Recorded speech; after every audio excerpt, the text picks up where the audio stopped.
بٹھایا جاتا ہے. تو جب میں کورٹ سے NCCI آفس واپس آیا, وہی بگ بردر ادھر موجود تھا. اس نے میری طرف دیکھ کے کہا, ڈکی تیرے سے پیسے کس نے لیے؟ میرا دل ادھر منہ میں آ گیا. میں نے کہا یار یہ میرے ساتھ کیا ہو رہا ہے. اب کیونکہ اس نے میرے سے ڈائریکٹ پوچھا کہ تیرے سے پیسے کس نے لیے, اس نے میرے سے یہ بھی نہیں پوچھا کیا تیرے سے کوئی پیسے لے رہا ہے, اس نے میرے سے کہا کہ تیرے سے پیسے کس نے لیے. میں نے کہا کہ جی یہ شعیب ریاض اور اس کی ٹیم نے, انہوں نے جو ہے وہ پیسے اوپر ہائر افسران کو بھی پہنچانے ہیں. کہتا اچھا کوئی ڈیٹیل ہے تیرے پاس؟ میں نے کہا کہ سر میں تو ان کے ساتھ حوالات میں تھا, جیل میں, سیل میں, تو میری صرف فیملی کو پتہ ہے کہ ایگزیکٹلی کیا ہوا. فیملی 5-10 منٹ کے لیے میرے سے ملی تھی, لیکن انہوں نے مجھے بہت چھوٹا چھوٹا موٹا موٹا بتایا, زیادہ ڈیٹیل کا مجھے نہیں پتا. تو پھر اس نے پوچھا کہ کتنے پیسے لیے ہیں. میں نے کہا جی 60 لاکھ روپے لیے. وہ بھی میری وائف کو نامزد کرنے کا کہہ رہے تھے کہ جو میری بیوی کو اریسٹ کر لیں گے, اگر آپ چاہتے ہیں کہ ہم آپ کی وائف کو اریسٹ نہ کریں تو یہ 60 لاکھ روپیہ پہنچائیں. تو وہ ہمیں 60 لاکھ روپیہ اس کام نے دیا. اس نے کہا ٹھیک ہے تو جیل جا, لیکن اس سے پہلے کہیں سے کال کروا اور اپنی فیملی کو کہہ کہ تیرا ایک دوست ملنے آ رہا ہے, اس سے مل لیں. میں نے کہا ٹھیک ہے.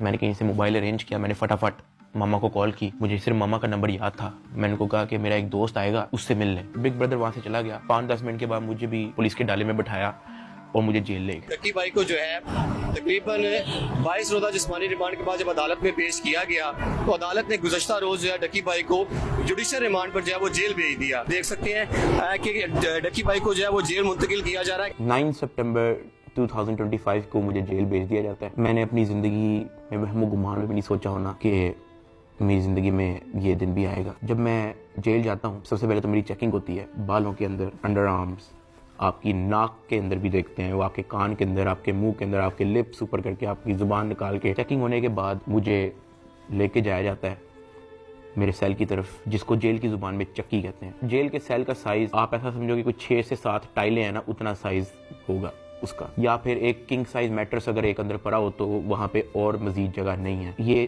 جیل کے سیل کا سائز ہوتا ہے. کارنر پہ جو ہے واش روم لگا ہوتا ہے جو کورڈ نہیں ہوتا, اس کے آگے ایک چھوٹی سی دیوار لگی ہوتی ہے, یعنی کہ اگر آپ کھڑے ہوئے ہو تو باہر سے دیکھنے والا بندہ آپ کو ننگا دیکھے گا, لیکن اگر آپ واش روم کرنے کے لیے بیٹھے ہو تو آپ کے چیسٹ سے اوپر جو ہے آپ ویزیبل ہوگے, نیچے آپ کورڈ ہوگے. اس حد تک بس دیوار ہوتی ہے وہاں پہ.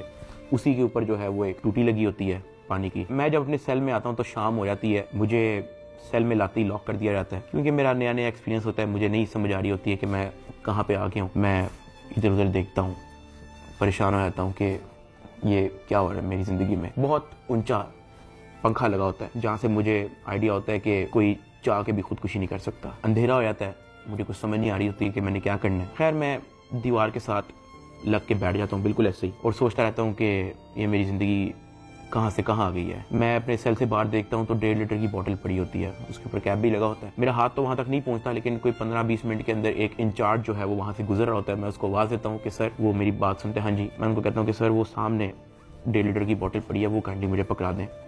مجھے بوتل پکڑا دیتا ہے. واش روم سے میں وہ 1.5 لیٹر کی بوتل کے اندر پانی بھرتا ہوں, اس کا کیپ بند کرتا ہوں. سپتمبر کا ٹائم ہوتا ہے, شدید گرمی ہوتی ہے, اتنی گرمی کہ آپ کولر کے بغیر نہیں رہ سکتے. میں اپنی قمیض اتارتا ہوں, بوتل کو اپنی شرٹ کے اندر ڈال کے ایسے اس کو میں لپیٹتا ہوں, اپنے سر کے نیچے رکھ کے میں لیٹ جاتا ہوں. 2 دن میرے ایسے ہی گزرے. جیل کے ایکسپیرینس میں زیادہ ڈیٹیل میں بات نہیں کروں گا اس ویڈیو میں وہ پھر کبھی آپ لوگوں کو ایکسپیرینس بتاؤں گا. 3 دن میں اس سیل میں رہا, مجھے کسی نے نہیں بلایا, کسی نے کوئی آواز نہیں دی. تیسرے دن ایک آفیسر آتا ہے اور اس کے ہاتھ میں ایک چٹ ہوتی ہے. وہ چٹ کی طرف دیکھتا ہے, وہ کہتا ہے سادو ریمانڈ کی رہی. میں اپنا ہاتھ کرا کرتا ہوں کہ جی سر. میں کہتا آجا تیری ملاقات آئی ہے. وہ فیلنگ ہی بڑی عجیب سی تھی کہ آپ کو کسی نے پوچھا ہے, آپ سے بات کی ہے کسی نے, اور اس سے پہلے مجھے پتہ ہی نہیں تھا کہ ملاقات کیا ہوتی ہے. خیر اس نے مجھے میرے سیل سے نکالا, مجھے ایک جگہ پہ لے گیا, اور 3 دن بعد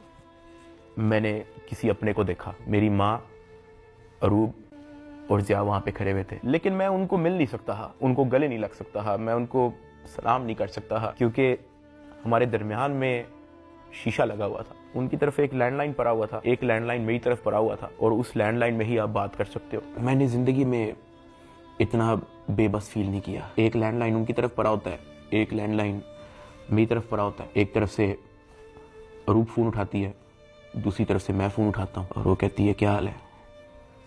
میں نے کہا میں ٹھیک ہوں. اس کے آگے وہ کچھ نہیں بولتی. 2 منٹ میں بھی چپ رہتا ہوں, 2 منٹ وہ بھی چپ رہتی ہے. اچانک کہتی ہے کہ سعد یہ کیا ہو گیا یہ سب. میں نے کہا روب مجھے نہیں پتا.